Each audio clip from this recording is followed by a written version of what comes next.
There might not be anything better than coming home to the smell of a whole roasted chicken. I know what you're thinking.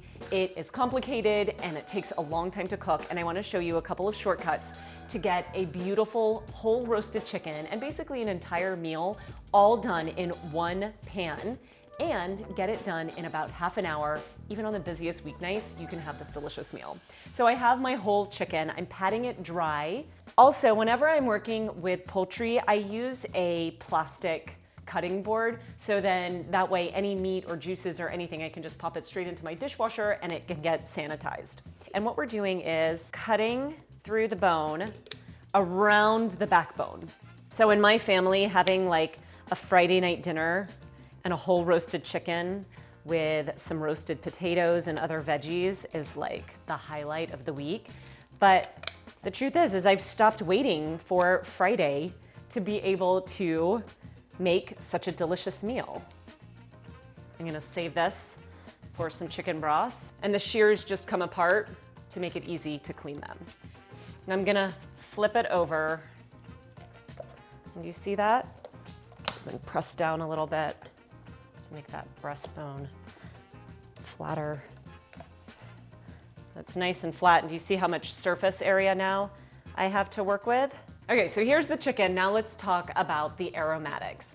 I have half a stick of butter that is softened, and I'm just going to add about a tablespoon of light olive oil. And I have 2 chopped garlic cloves. I'm gonna take a little bit of fresh thyme and I'm going to de-stem it. I have a lemon, and I'm gonna juice the whole lemon, and I'm also going to keep the lemon peel. Now I'm gonna add just about 1 teaspoon of kosher salt and 1 teaspoon of pepper. So I'm just gonna stir this together so that this butter becomes a little easier to handle. All right, so I have my sheet pan, I have my parchment. I know this is noisy, but when you crinkle up your parchment paper, then it lays flat and the edges don't curl. Okay, I'm gonna transfer my bird. So I'm getting my fingers in here and I'm just going to separate the skin from the flesh. I'm gonna go inside, underneath that skin, and all over. You see how like spatchcocking it, I can just pull this that way, and it gives me more area to kind of get under the skin. I'm gonna take my lemon and put it at the bottom, my thyme, parsley, and half of the garlic, the entire head of garlic, I just sliced it in half. And now I'm just going to place this on top, and that's gonna give me a lot of aromatics for underneath it. I am just going to liberally put some more pepper and salt. And now it's just ready to go in a 375 oven.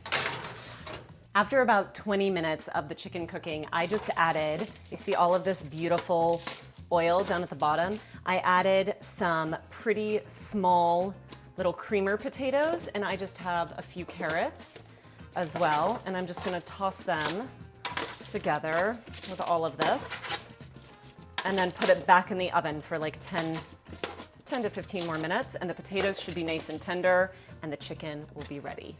You ready for this chicken? I mean, come on. Who needs to wait for a fancy Friday night to enjoy this? You hear that crispy skin? That's what we're looking for.